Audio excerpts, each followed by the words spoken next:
வணக்கம்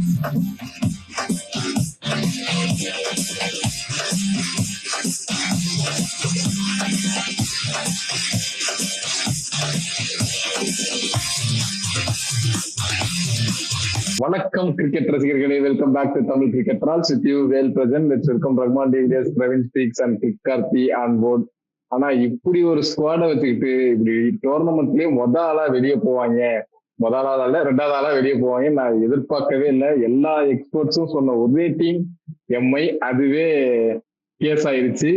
அதே மாதிரி ஆப்போசிட்ல எஸ்ஆர்ஹெச் எல்லாருமே சொல்லிட்டு இருந்தோம் எவ்வளவு அடிச்சாலும் அதை கொடுக்குற அளவு ஒரு பவுலிங் வச்சிருக்காங்கன்னு. இது அப்படி இல்லை, எவ்வளவு கொடுத்தாலும் அதை அடிக்கிற அளவுக்கு ஒரு பேட்டிங் வச்சிருக்காங்கன்ற மாதிரி ஆடுறாங்க ரீசெண்ட் மேட்சஸ். தொடர்ந்து இது 4th விக்டரியோ 5th விக்டரியோ. ஸோ டோட்டல் அவங்க பேட்டர்ஸ் எல்லாமே சரியான ஃபார்ம்ல இருக்காங்க. All positive for SRH. Almost top 4 வந்து சீல்டு. 4 to ரஹ்மான் டிவிலியர்ஸ் சொல்றா. என்ன வாயில கையடிச்சு கொண்டேன்? இல்ல, நானா நீங்க எதுவுமே பேசுறதா இல்ல. எஸ்ஆர்ஹெச் டாப் 4ல வந்து ஒரு ஸ்பாட் அவங்க சீல் பண்ணிட்டாங்க. ஆல்மோஸ்ட் இப்ப ஆல்மோஸ்ட் டாப் 4 சீல்ட் ஆன மாதிரி இருக்கு இந்த வின் எஸ்ஆர்ஹெச் பண்ணதுல இருந்து. இனிமே பின்னாடி இருக்க டீம்ஸ் வந்து கேட்சப் பண்றது வந்து ரொம்ப ரொம்ப கஷ்டமான விஷயம். மேல இருக்க ஏதாவது டீம்ஸ் அப்செட் பண்ணா மட்டுமே அவங்களுக்கு வாய்ப்பு இருக்கு. மற்றபடி அவங்க காம்பினேஷன் செட்டா வச்சிருக்காங்க. இருக்கிற 4 டீமும் அவங்களுக்கு எல்லாமே நல்லா போயிட்டு இருக்கு. அப்செட் பண்றது கொஞ்சம் கஷ்டமா தான் தெரியுது. தெரிவிக்க விளையாண்டாங்க எஸ்ஆர்ஹெச். வெல் பிளேட் எஸ்ஆர்ஹெச்க்கு நீங்க 100th win bro, 100th win. அதுவும் மும்பைக்கு அகைன்ஸ்டா நான் நேத்து ப்ரெடிக்ட் பண்ணது. ஆனா 240 வந்ததுக்கு அப்புறம் கொஞ்சம் டவுட்ல இருந்தது. ஆனா எஸ்ஆர்ஹெச் பேட்டிங்க்கு கிரெடிட்ஸ் கொடுத்தே ஆகணும். கிளாசன் அந்த பேரை திரும்ப திரும்ப சொல்லிட்டே இருப்போம் போல இந்த டோர்னமெண்ட் முடிகிற வரைக்கும். இன்னைக்கு ஒரு மாஸ்டர் கிளாஸ் மேட்சஸ் அப்பே முடிச்சு கொடுத்துட்டாரு. அதே மாதிரி நீங்க சொன்ன மாதிரி டாப் 3 சீல்டு, அந்த டாப் 4 மட்டும்தான் ஏதாவது போகுது. டாப் 3 சீல்டு இங்க இருந்து எஸ்ஆர்ஹெச் திரும்ப தோக்கடிக்கிறது ஒரு கஷ்டமா தெரியுது. பஞ்சாப் மட்டும் தான் நடிச்சிட்டு இருந்தோம். இப்ப எஸ்ஆர்ஹெச்சும் நாங்களும் எந்த விதத்துல குறைஞ்சவங்க இல்ல அப்படின்ட்டு பின்னாடியே வராங்க. இதுல இருந்து அவங்க என்ன பண்ண போறாங்கன்னு தெரியல. ஆனா இன்னைக்கு ஒரு சூப்பர் வின் எஸ்ஆர்ஹெச்க்கு. நீங்க என்ன ப்ரோ, எம்ஐ மோசமா தோத்ததுனாலே இந்த மஞ்சள் சொக்கா எடுத்து மாட்டிட்டு வந்தீங்களா, இல்ல என்ன கதை? இன்னைக்கு சம்பந்தமே இல்லாம இருக்கு இந்த சொக்கா. இல்ல சொக்கா சம்பந்தமே இல்ல. என்கிட்ட இருக்க ஒரு 2-3 ஜெர்சியில வந்து இன்னைக்கு மேட்ச் அந்த 2 பேர் ஜெர்சி இல்ல. அதனால வந்து சரி ஓகே பங்காளி தானேன்னு சொல்லிட்டு அந்த ஜெர்சியை போட்டு வந்துட்டேன். பட் வந்து உண்மையிலே சொல்லணும்னா எஸ்ஆர்ஹெச் வந்து நீங்க சொன்ன மாதிரிதான், லைக் எவ்வளவு அடிச்சாலும் கொடுத்துருவாங்கன்னு சொல்லிட்டு இருந்த டீம்ல இருந்து எவ்வளவு கொடுத்தாலும் அடிச்சிருவோம். அதுவும் அடிச்சது எல்லாமே 228 ராஜஸ்தானுக்கு அகேன்ஸ்டா அவனுங்க ஹோம் கிரவுண்ட்ல சவாய் மன்சிங் ஸ்டேடியம்ல சேஸ் பண்ணாங்க 228. இங்க வான்கடையில மும்பைக்கு ஆப்போசிட்டா 244 சேஸ் பண்ணிருக்காங்க. இதெல்லாம் ஒரு ஸ்டேட்மெண்ட். மிச்சம் இருக்க எல்லா டீமும் அலறிட்டு இருக்கும் உங்ககிட்ட. அவங்க டாஸ் வின் பண்ணி அவங்க சேசிங் சூஸ் பண்ணிட்டாலே மிச்சம் இருக்க டீம்லாம் அலற ஆரம்பிச்சிருன்ற மாதிரி ஒரு சேஸ். அதே மாதிரி நான் ஃபர்ஸ்ட் ஒரு கொஸ்டினோடய ஸ்டார்ட் பண்ணிடுறேன். மும்பை வந்து இந்த அளவுக்கு இந்த சீசன் பூரா விளையாடுறதுக்கு எது மெயின் ரீசன் சொல்லுங்க. 3 பேர் இருக்கீங்க, ரிப்பீட் பண்ணாதீங்க, ஆளுக்கு ஒண்ணு சொல்லிருங்க. நான் ஆரம்பிச்சிடுறேன். அதாவது எனக்கு விசிபிளா தெரியறது என்னன்னா, நீங்க ரஹ்மான் ப்ரோ சொல்ல வந்து தயக்கப்படுவாரு. நீ திருப்பி சொன்னாலும் திருப்பி நீ அடிப்பீங்கடான்னு சொல்லுவாரு. பட் அதனால இன்னைக்கு நான் அந்த பேட்சிங் எடுத்துக்கிறேன். ஹார்திக் பாண்டியோட கேப்டன்சி டிசிஷன்ஸ் வந்து த்ரூ அவுட் திஸ் ஐபிஎல் வந்து நிறைய என்ன சொல்றது, ஒரு மேட்சுக்கு ஒரு 5-6 டிசிஷன் ஆச்சும் 4 டிசிஷன்ஸ் இருந்திருக்கு. நம்ம எடுத்தே காட்டிடலாம் இதுன்ற மாதிரி. அது அவர் பிரேவ் டிசிஷனு அப்படின்னு சொல்லி எடுத்துட்டு இருக்காரு. அது எல்லாமே 4 டிசிஷன் ஆகுறது தான் அவங்களுக்கு பயங்கரமா பேக் ஃபேர் ஆகுது அப்படின்றது என்னோட தனிப்பட்ட ஒப்பீனியன். நான் வந்து இந்த வாட்டி பும்ராவோட பவுலிங் தான் ப்ரோ இது பண்ணுவேன். எனக்கு தெரிஞ்ச அவர் என்சிஏ போயிட்டு வந்ததுக்கு அப்புறம் அவர்கிட்ட என்ன சொன்னாங்கன்னு தெரியல. அவரோட ஸ்பீட் ஏதாவது நீ அந்த அளவுக்கு 140+ வந்து கன்சிஸ்டன்டா போடக்கூடாது சொன்னாங்களா, இல்ல கொஞ்சம் சேஃபா விளையாட சொன்னாங்களான்னு தெரியல. அவரோட பேஸ் குறைஞ்சதுல இருந்தே ஸ்டார்டிங்ல விக்கெட்ஸ் வரல. நடுவுல ஒரு மேட்ச் விக்கெட் எடுத்தாங்க. அந்த மேட்ச் நீங்க பாத்தீங்கன்னா மும்பை டாப் லெவல்ல பெர்ஃபார்ம் பண்ணிருப்பாங்க. அவர் விக்கெட் எடுக்காதப்போ அப்படியே தெரியுது. இப்போ வந்து நம்ம ஸ்டார்டிங்ல பேசினதுதான், பும்ராவை வந்து சேஃபா விளையாடுற காலம் போய் மாறுது பாருங்க. இப்போ பும்ராவையும் அடிக்க அட்டாக் பண்ண ஸ்டார்ட் பண்ணிட்டாங்க. சோ அதனால இது வந்து அவங்களுக்கு பெரிய டேஞ்சர் சைனு. எனக்கு மும்பை இந்தியன்ஸை விடுங்க, ஐபிஎல் விட்டுருங்க. எனக்கு இந்தியாவை நினைச்சா பயமா இருக்கு, திரும்ப வந்து என்ன நடக்க போகுது இங்க இருந்து அப்படின்ட்டு. அதனால வந்து எனக்கு பும்ரா வந்து விக்கெட்ஸ் எடுக்கணும். நல்லா தான் போறாரு. திரும்ப சொல்ல பும்ரா வந்து ஏதாச்சும் எப்படியாவது பண்ணி என்னதான் சேஃபா விளையாடினாலும் இவரோட மாஸ்டர் கிளாஸ் இவரும் காமிச்சு அந்த விக்கெட்ஸ் எடுத்திருந்தா அவங்களுக்கு ஈஸி ஆயிடும். ஏன்னா அவர் கொண்டு வர இடம் எல்லாமே வந்து கேமை மாத்தி கொடுப்பாரா அப்படின்ற இடத்துல கொண்டு வராங்க. அதுக்கு முன்னாடி மாத்தி கொடுத்துருக்காரு. இந்த வாட்டி அது கொஞ்சம் பண்ண முடியல அப்படின்ற மாதிரி எனக்கு ஃபீல் ஆகுது. ஒண்ணு சொல்லிடுறேன், பிளேயர்ஸோட ஃபார்மும் ஒரு கன்சர்ன் தான் மும்பை இந்தியன்ஸ்க்கு. இப்ப சூரியகுமார் மாதிரி ஒரு பேட்ஸ்மேன் வந்து எல்லா இதுலயும் எல்லா சீசனையும் எடுத்து பாருங்க, அட்லீஸ்ட் 3 மேட்ச் அவர் சிங்கிள் ஹேண்ட் வில்லியம்ஸ்ல ஜெயிச்சு கொடுப்பாரு. நல்லா அடிச்சு ஜெயிச்சு கொடுப்பாரு. அந்த பிளேயரோட கன்சர்ன் சூரியகுமாரோட ஃபார்ம்லயும் தெரியுது. அண்ட் அவங்க ஸ்டார்டிங்ல விளையாண்ட காம்பினேஷனும் தப்பு. ஷர்துல் தாக்கூர் அண்ட் தீபக் சகர் ஒரே டீம் விளையாண்டாலும் தப்பான காம்பினேஷன். அண்ட் பும்ராவோட ஃபார்ம் அவர் சொன்ன மாதிரி பும்ரா வந்து இப்ப இன்னைக்கு வந்து அந்த ஒரு ஷட் டவுன் ஓவருக்காக கொடுத்தாங்கல்ல, கோல்டு போட்டு அடுத்த ஓவர் பும்ரா கொடுத்தாங்க. அந்த மாதிரி ஓவர் கொடுத்தா கண்டிப்பா விக்கெட் எடுத்துருவாரு. இதுக்கு முன்னாடி வரையும் கண்டிப்பா ஷுவர் ஷாட்டா அங்க விக்கெட் விடும். விக்கெட் விடுவலனாலும் ஒரு 6-7 ரன்ல கண்டெக்ட் பண்ணி தருவார். ஆனா அவரு ரொம்ப எக்ஸ்பென்சிவா போறது வந்து மும்பைக்கு வந்து சரிப்பட்டு வராது. அண்ட் அகெயின் நம்ம வந்து பிளேயர்ஸோட ஃபார்ம் கன்சர்ன் சொல்லும் போது இந்த சீசன் மும்பை இந்தியன்ஸ்க்கு பல பிளேயர்ஸ் வந்து சூப்பரா ஒரு சிங்கிள் ஹேண்டடா பெர்ஃபார்ம் பண்ணியும் கொடுத்துருக்காங்க. திலக் வர்மா அந்த மேட்ச் எடுத்துக்கிட்டோம். அண்ட் வந்து இப்ப டீகாக் ஒரு செஞ்சுரி அடிச்சாரு. இன்னைக்கு வந்து ரிப்பிள்டன் ஒரு டெரிபிக்கான செஞ்சுரி அடிச்சாரு. அல்லா கசன்கர் சூப்பரா போட்டுட்டு இருக்காரு, செம்மையா போட்டுட்டு இருக்காரு. அந்த அஸ்வினி மாதிரி குமார் ஒரு மேட்ச் பெர்ஃபார்ம் பண்ணாரு. அஸ்வினி குமார் ஒரு மேட்ச், அந்த மாதிரி சிங்கிள் ஹேண்டட் பிரில்லியன்ஸா நீங்க நிறைய எடுக்கலாம். பிளேயர்ஸ் பர்ஃபார்மன்ஸும் ஒரு சைடு இருக்கு, அவருக்கு ஃபார்ம் அவுட்டும் ஒரு சைடு இருக்கு. இது எல்லாத்தையும் யாரு ஒரு ஜெல்லாக்கி விளையாட வைப்பாங்கன்னா கேப்டன்சி தான். எல்லாத்தையும் ஒன்னா சேர்த்து ஒரு ஜெல்லாகி விளையாட வேண்டிய பொறுப்பு வந்து கோச்சுட்டையும் கேப்டன்டையும் தான் இருக்கு. அண்ட் வந்து நம்ம வந்து நிறைய இது பார்த்திருக்கோம். இப்ப பெரிய பெரிய டீம்ஸ் எல்லாம் பார்க்கும்போது அவங்க வந்து ஒண்ணுமே இல்லாத பவுலிங் அட்டாக் வச்சு கூட அவங்க பவுலிங் ரொட்டேஷனால கேப்டன்ஸ் வந்து மேட்ச் ஜெயிச்சு கொடுக்கறத நம்ம நிறைய டைம் பார்த்திருக்கோம். எம்எஸ்டியா இருக்கட்டும், கப் அடிச்ச நிறைய சீசன் அவங்கள்ட்ட பெரிய பெரிய பெரிய பேர்லாம் எதுவுமே இல்லை, நார்மலான பவுலர்ஸ் தான். எம்ஐயுமே சில டைம் கப் அடிச்சப்பலாம் அவங்கள்ட்ட பெரிய பெரிய பிளேயர்ஸ் தான் இல்லை, நார்மலா பிளேயர்ஸ் வச்சு கூட ரோஹித் சர்மா கப் அடிச்சிருக்காருக்கும் போது அந்த பவுலிங் ரொட்டேஷன்ல இன்னைக்கு எனக்கு டெரிபிக்கான ஒரு தலைவலி மாதிரிதான் இருந்துச்சு. பும்ரா ஃபார்ம் அவுட்டா இருக்காரு, எல்லாமே நான் ஒத்துக்கிறேன், நான் அதுக்கெல்லாம் வரவே இல்லை. எப்பவுமே வந்து கொஞ்சம் நாங்காவே எடுத்துக்கிறேன், நான் சொல்லிடுறேன், எனக்கு கழுவி ஊத்துக்கணும் போனா, நீங்க நானா சொல்லுங்க நான் போனா எனக்கு வந்து ஆதங்கத்தை நான் கொட்டியே தீருவேன். நானும் ஒரு டைம் மும்பை இந்தியன்ஸ் ஜெயிப்பானுங்க ப்ரெடிக்ட் பண்ண இந்த மாதிரி டிசிஷன்ஸால போகும்போது சத்தியமா எனக்கு தான் ரொம்ப அப்செட் ஆகுது. அண்ட் அகெயின் வேர்ல்டு கப் நம்ம பார்த்தோம்ல, வேர்ல்டு கப் பார்த்தோம். அதுல அபிஷேக் சர்மா வந்து விக்கெட் எடுத்து ஆஃப் ஸ்பின்னரை கூட்டு வந்தாங்கல்ல, எத்தனாவது ஓவர்ல ஒரு விக்கெட் விழுந்துச்சு ஆஃப் ஸ்பின்னர் போடும்போது வேர்ல்டு கப்ல? எப்ப அவரோட விக்கெட் வந்து ஆஃப் ஸ்பின்னர் போடும்போது விழுந்துச்சு? ஃபர்ஸ்ட் ஓவர் இல்ல செகண்ட் ஓவர். அவர் வந்து ஹார்ட் ஹேண்ட்ஸா இருக்கும் போதே ஆஃப் ஸ்பின்னரை கூட்டு வந்து டிஸ்மிஸ் பண்ணிடணும். அவர் செட்டில் ஆயிட்டாருன்னா தூக்கி பிறந்துருவாரு. நம்ம இதுல கூட பார்த்தோம், சிஎஸ்கே மேட்ச்ல கூட மேத்யூ ஷாட்டை வந்து ஃபிஃப்த் ஓவர் கொண்டு வந்த தப்பு. மேட்ச் ஷாட் வந்து ஃபர்ஸ்ட் ஓவர் சூப்பரா போட்டிருப்பாரு, செகண்ட் ஓவரும் ஒரு நல்லா போட்டாங்க, ஃபிஃப்த் ஓவர் போட்டு பேத்துன்னு போயிட்டாங்க. இன்னைக்கு வில் ஜாக்ஸ் எந்த ஓவர் பவுலிங் போட வந்தாரு? ஃபிஃப்த் ஓவர் நல்லா செட்டில் ஆயிட்டாங்க ரெண்டு பேரும். ஃபோர்த் ஓவரோ ஃபிஃப்த் ஓவரோ நல்லா செட்டில் ஆயிட்டாங்க.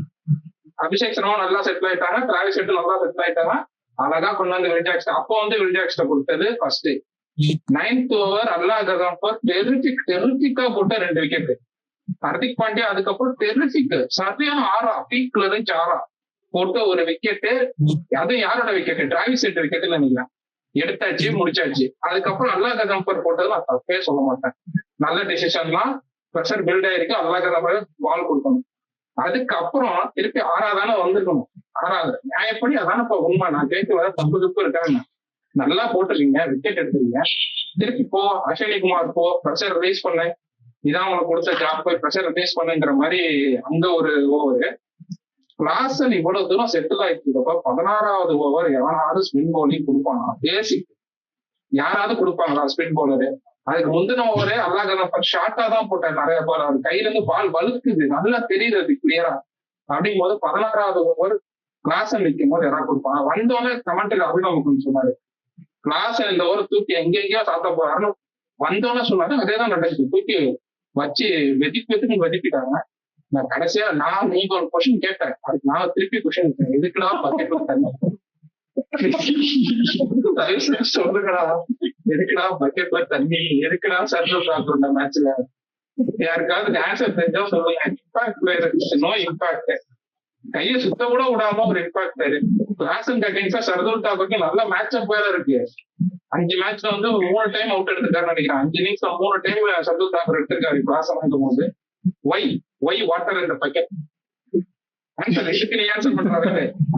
சத்தியமா எனக்கு தெரியல. அந்த இம்பாக்ட் சப்ஸ்டிட்யூட் வந்து பவர் பிளே முடிஞ்சதும் எடுத்து வந்தாங்க, அந்த சேஞ்ச் வந்து மேக் பண்ணாங்க. ஸ்ட்ரைட்டாவே அவர் தான் போட போறாங்கன்னு நினைச்சேன். ஏன்னா கேமராலையும் காமிச்சாங்க, ஸ்ட்ரெச்சஸ் பண்ணிட்டு இருந்தாரு சர்துல் தாக்கூர், எல்லா பக்கமும் கையை ஆட்டிட்டு இருந்தாரு. அடுத்த வராருன்னு நினைச்சேன், மறந்துட்டாருன்னு நினைக்கிறேன். ஹர்திக் பாண்டியா வந்து இப்படி ஒரு சேஞ்ச் பண்ணதே டோட்டலா மறந்துட்டாரு. இல்லைன்னா ஓவர் கொடுத்துருங்க கண்டிப்பா. வாய்ப்பே இல்லை, அவர் வந்து மறந்துட்டாரு. அந்த கோச்சிங் ஸ்டாஃப்ஸ் வந்து டைம் அவுட் அப்போ உள்ள வந்தாங்கன்னா அவங்களுமே மறந்துட்டாங்கன்னு நினைக்கிறேன். ஒரு ரிமைண்டராவது கொடுத்துருந்தாங்கன்னா போட்டிருப்பாருன்னு நினைக்கிறேன். ஏன்னா நீ சொல்ற மாதிரி இந்த மாதிரி ஒரு மேட்ச் அப் இருக்கு, நம்ம பார்த்துருக்கோம் டைம் அண்ட் அகைன். எல்லா பவுலர்ஸும் அடி வாங்கும் போது சர்துல் தாக்கரத்தை கொடுத்தா விக்கெட் எடுப்பாரு. எல்லாரும் நல்லா போடும்போது சர்துல் தாக்கரத்தை கொடுத்தா ரன் கொடுப்பாரு. இது வந்து எல்லாருமே தெரியும், கிரிக்கெட் பாக்குற எல்லாருமே தெரியும். ஒரு கேப்டனா இருந்து அவரு கேப்டன் பண்றாரு, அவருக்கு வந்து தெரியல சர்துல் தாக்கூர் கொடுக்கணும்னு. இது வந்து கம்ப்ளீட்டா அக்செப்ட் பண்ணிக்கிறது சொல்லிதான் ஆகணும். நீங்க பேட்டிங்லயும் ஃபார்ம் அவுட் தான் எல்லாம் ஒத்துக்கிறேன். பட் வந்து காலங்காலமா நம்ம பாக்குறது என்னன்னா பவர் பிளேல விக்கெட் எடுப்பாங்க. மும்பை இந்தியன்ஸ் கண்டிப்பா விக்கெட் எடுப்பாங்க பவர் பிளேல. இந்த வருஷம் வந்து நீ கையை விட்டு எண்ணிடலாம், கண்டிப்பா சிங்கிள் டிஜிட்ல தான் இருக்கும் பவர் பிளேல இதுவரை விக்கெட் எடுத்தது. அந்த அளவுக்கு மோசமான ஒரு பவர் பிளே அவங்களுக்கு இந்த சீசன் த்ரூ அவுட்டா. ஒரு நல்ல பவர் பிளே பவுலர் இல்லவே இல்லை மும்பை இந்தியன்ஸ் ஸ்குவாட்லயே இல்லை.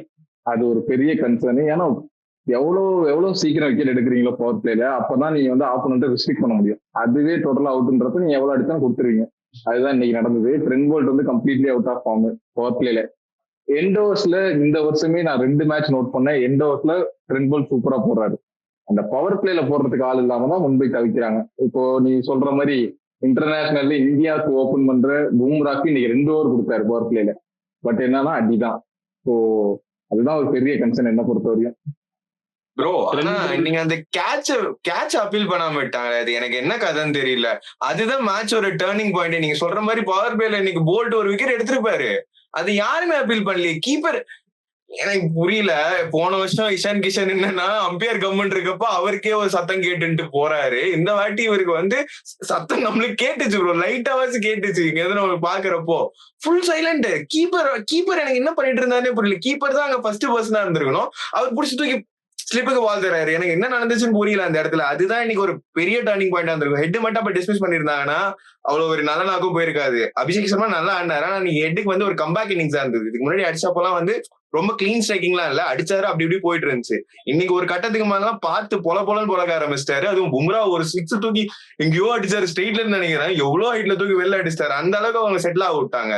அங்க ஒரு விக்கெட் வந்ததுன்னா அங்கதான் அவங்க ட்ரபிள் பண்ணிருக்க முடியும். அதுக்கப்புறம் அவங்க நெக்ஸ்ட் ஓவர்ஸ்ல பும்ராவோ இல்ல யாராவது ஒருத்தவங்க கொடுத்து இது பண்ணிருக்கணும். அங்க இது பண்ண அந்த இடத்துல அவங்க கேபிட்டலைஸ் பண்ணிருக்கணும். அந்த ஒரு சின்ன மிஸ் அது பெரிய மிஸ்ஸா மாறிடுச்சு. நீங்க ஏன் அந்த கீப்பர் கேட்ச் அப்பீல் பண்ணாதுக்கு போறீங்க? நமந்திர் அந்த ஃபர்ஸ்ட், அதாவது டிராவிஸ் ஹெட் ஃபர்ஸ்ட் அடிச்ச ஷாட் அந்த 6 வந்து கேட்ச் மிஸ். அங்கேயே அது முடிஞ்சிருச்சுன்னா அங்கேயே டிராவிஸ் ஹெட்டோட சாப்டர் க்ளோஸ்ல. அதுக்கப்புறம் இவங்க கேபிட்டலைஸ் பண்ணிருக்கலாம். அதுக்கப்புறம் தான் அந்த கேட்ச் அப்பீல் இதெல்லாம் வந்து அது கூட ஃபெயிண்ட் ஆச்சு. சரி ஓகே, நீ அதை அப்பீல் பண்ணிருக்கணும் கீப்பருக்கு. அதை நான் எந்த விதத்தில் டிஃபெண்ட் பண்ணல. சரி அது கூட இல்லைன்னா நீங்க விசிபிளா வர சான்சஸ் நீங்க எடுத்துக்கணும்ல. கேட்ச் டிராப் பண்றீங்க, அடுத்து அல்லா கசன் பால்ல திருப்பி டிராவிஸ் ஹெட் ஒரு கேட்ச் டிராப், அதே இடத்துல நமந்தீர் வந்து அதை இது பண்ண மாட்டாரு. திருப்பி வந்துட்டு எத்தனை சான்ஸ்னா கிரியேட் பண்ணி கொடுப்பேன் ஒரு விக்கெட் எடுக்கிறதுக்குன்ற மாதிரி திரும்ப போட்டுதான் விக்கெட் எடுக்கிறாரு. ஆல்சோ ட்ரெண்ட் போல்ட் பத்தி பேசும்போது ப்ரோ, இந்த வருஷம் ஒரு இது வரைக்கும் பவர் பிளேல விக்கெட் எடுக்கல. 14 ரன்ஸ் எக்கனாமி வந்து பவர் பிளே எக்கனாமி வந்து அவருக்கு 14+ வச்சிருக்காரு. அது வந்து ஒரு பெரிய ஹிட் அவங்களுக்கு. அதை வந்து அந்த வேக்கம் வந்து அவங்களால ஃபில்லே பண்ண முடியல. அதுக்காண்டி அவங்க தீபக் சார் ஆட வைக்கிறாங்க, அவர் டிராப் பண்ணிட்டு என்னென்னமோ பண்ணி பார்த்துட்டாங்க. எதுவுமே ஒர்க் அவுட் ஆகல. திரும்பி நான் என்னோட பழைய ஆளுக்கே போறேன்னு திருப்பி ட்ரெண்ட் போல்ட் கூட்டு வந்து போட்டிருக்காங்க. நீங்க மும்பை இந்தியன்ஸ் நடுவில் ஒரு மேட்ச் ஜெயிச்ச மேட்சுமே அவங்க ட்ரெண்ட் போல்ட்டை வச்சு ஓப்பன் பண்ணல, இல்ல தீபக் சார் வச்சு ஓப்பன் பண்ணல. ஜஸ்பிரீத் பும்ராவே ஃபர்ஸ்ட் ஓவர் போட்டாரு. அந்த மேட்சா சாய் சுதர்சன் டக் வரல ஃபர்ஸ்ட் பாலே. ஆக்சுவலா ஜஸ்பிரீத் பும்ரா ஃபர்ஸ்ட் ஓவர் போட விட்டு தான் அவங்க வேற வழியே இல்லாம, அதாவது பதுக்கி வச்சு எப்பயாச்சும் நமக்கு விக்கெட் தேவைன்றப்ப யூஸ் பண்ற பவுலரை நான் அவரை வச்சு ஓபன் பண்ணா மட்டும்தான் எனக்கு ஒரே வழின்ற அளவுக்கு அவரை வச்சு ஓபன் பண்ற போறாங்க. அவ்வளோ டெஸ்பரேட்டா இருக்காங்க. ஏன்னா அவருக்கு அவ்வளோ பவர் பிளேல பவுல் பண்ற பெர்ஃபெக்டான பார்ட்னர் கிடைக்கல. சப்போஸ் நல்ல பவர் பிளே பவுலர்ஸ் 2 பேர் இருந்தாங்கன்னா ஜஸ்பிரீத் பும்ராவை ஒரே ஒரு ஓவர் தான் பவர் பிளேல பவுல் பண்ண வைப்பாங்க. Either 4th or 6th or 5th over, அந்த 4, 5, 6ல ஒரு ஓவர் மட்டும் தான் அவர் பவுல் பண்ண வைப்பாங்க. மிச்சம் 3 ஓவர் வந்து ப்ரிசர்வ் பண்ணி வச்சு கடைசி வரை கொண்டு போவாங்க. பட் அது இல்லாத காரணத்தால பவர் பிளேல ஜஸ்பிரீத் பும்ரா 2 ஓவர் போட வேண்டியிருக்கு. அவரோட ஃபார்ம் அடுத்த கன்சர்ன். பட் வந்து அவரோட ரோலே பெர்ஃபார்ம் பண்ண விட மாட்டாங்கன்றது காரணம் வந்துட்டு இவங்ககிட்ட வந்து வெல் செட் பவுலிங் யூனிட் இல்லாதது வந்து ஒரு பெரிய கன்சர்ன். இன்னொரு சேஞ்ச் என்ன பண்ணிருந்தாங்கன்னு பாத்தீங்கன்னா, மும்பை இந்தியன்ஸ் பேட்டிங்ல இப்பயாவது அடின்னு சூரியகுமார் யாதவ் நம்பர் 3ல அனுப்புனாங்க. அவர் அங்கதான் ஓவர் த இயர்ஸ் நல்லா பண்ணிருக்காருன்னு சொல்லிட்டு, சரி நீ மேல போய் ஆடுன்னு நமந்தீர் நல்லா ஆடிட்டு இருந்தாருல. போன மேட்ச் மட்டும் தான் ஃபெயிலியர். அவரு கீழே இறக்கிட்டு சூரியகுமார் யாதவ் நம்பர் 3யும் கொடுத்து பாத்துட்டாங்க. அப்பயும் பர்ஃபார்மன்ஸ் இல்ல. நிறைய ட்ரால்ஸ் பார்த்தேன். அவர் அந்த பபுள் கம்ம போட்டு மென்றாருல, அது லாஸ்ட் ஆற அளவு கூட இவரு பிச்சுல இருக்க மாட்டாரு. வர்றாரு போறாரு வர்றாரு போறாரு. இதுவே இந்த சீசன் ஃபுல்லா பெரிய டிசிஷன்றாங்கல்ல. சூரியகுமார் யாதவ் உட்கார வச்சிடலாம்.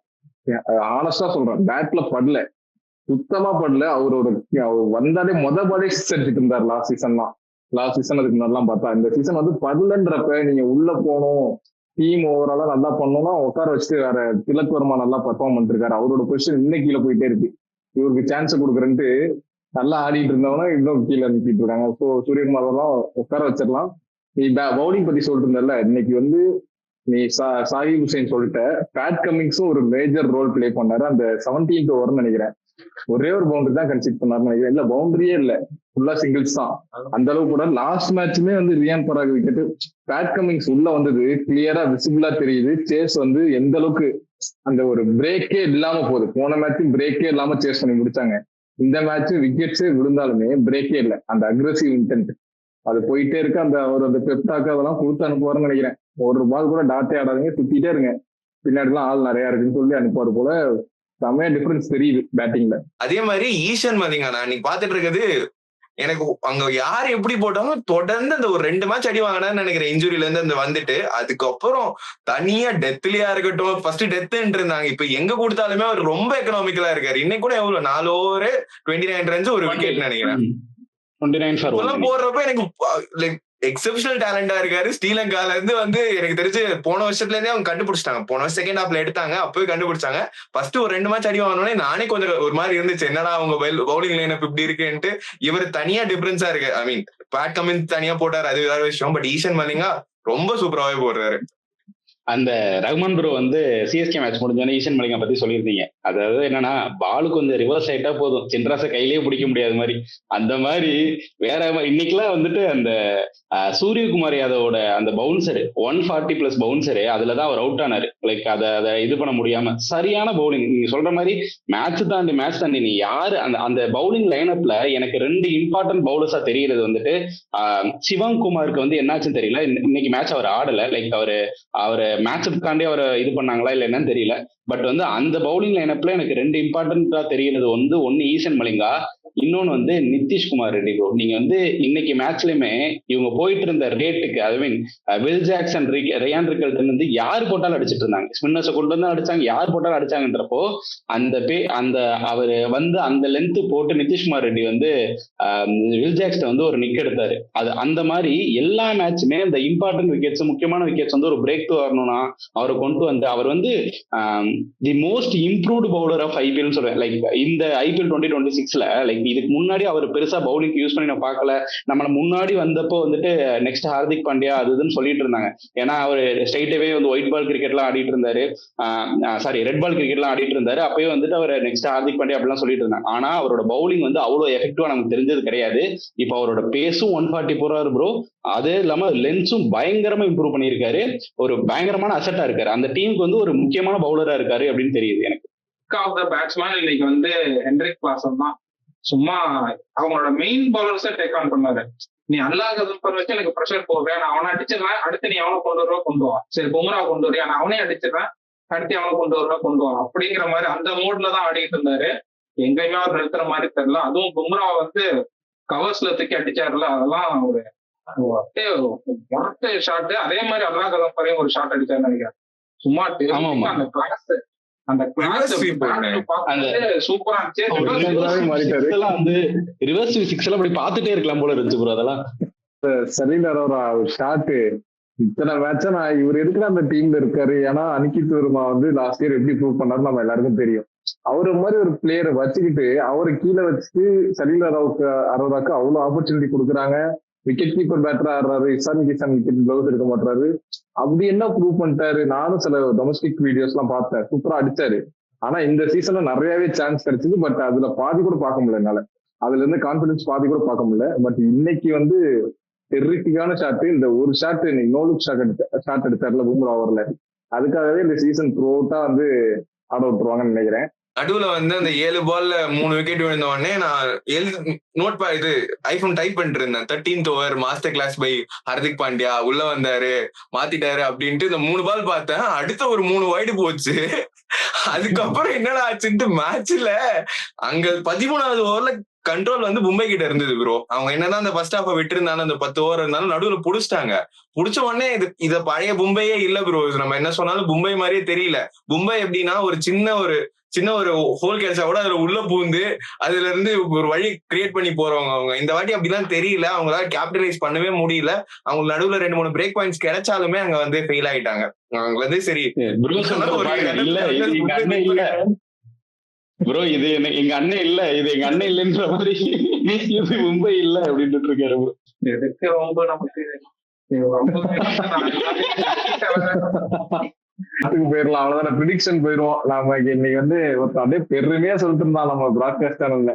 இன்னைக்கு நம்ம அட்வான்ஸ்லயே எம்ஐ ப்ரிடிக்ட் பண்ணிட்டு ஒரே ஆள் தான். அவன் தான் இப்ப புலம்புறான் எம்ஐ பத்தி.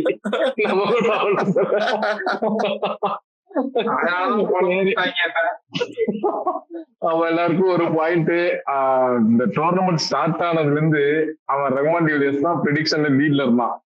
பிரவீன் ப்ரோ ஓவர்டேக் பண்ணிட்டு போயிட்டாரு. நடுவுல இந்த உங்களுக்கு ஆப்போசிட்டா தான் சொல்லுவேன்னு வந்தீங்க பாத்தீங்களா, அப்பயே சுதாச்சு இருக்கணும் ப்ரோ. நானும் உங்க கூடயே வந்திருக்கணும். எங்க போய் நிக்கிறீங்க பாருங்க. அப்ப நான் SRH தான் ப்ரோ. SRH பேக் பண்ணது எனக்கு ஒரு 3 பாயிண்ட் எடுத்து கொடுத்துச்சு திடீர்னு. நம்ம வந்து நாளையோட மேட்சுக்கு போயிருவோம். நாளைக்கு வந்து குஜராத் டைட்டன்ஸ் RCB இன் அகமதாபாத், ஸ்கில்லோட கோட்டை. ஸோ வந்து பாப்போம் அங்க யாரு ஜெயிக்கிறான்ட்டு. ப்ரெடிக்ஷன் போயிருவோமா? நான் RCB தான். இப்போ இல்ல ப்ரெடிக்ஷன் எல்லாம் போவேன். நான் 2 பேர்த்த வந்து இங்க கேள்வியே கேட்க வேணாம், ஆல்ரெடி ஆன்சர்ஸ் தெரியாது. சொல்லிடுங்க ப்ரோ. மஞ்ச சொக்கா, விக்கார்த்தி சொல்லிடுங்க, யார் ஜெயிப்பாங்க? நான் வந்துட்டு தொடர் தோல்விகள்ல இருக்கேன் ப்ரெடிக்ஷன்ல. அதனால நான் RCBக்கு கொஞ்சம் சேஃபா போய்க்கிறேன். ஆனா நாளைக்கு என்னைய சோதிக்கிறதுக்காண்டி அதுவும் பண்ணிடாதீங்க. ஆனா நீங்க ஒரு ஸ்டார்டிங்லயே ஒரு கருகளோட ஆரம்பிச்சீங்கல்ல, கில்லோட கோட்டை அப்படின்னு சொல்லிட்டு, அத நான் நோட் பண்ணிட்டேன். பட் நாளைக்கு நான் RCB ப்ரோ.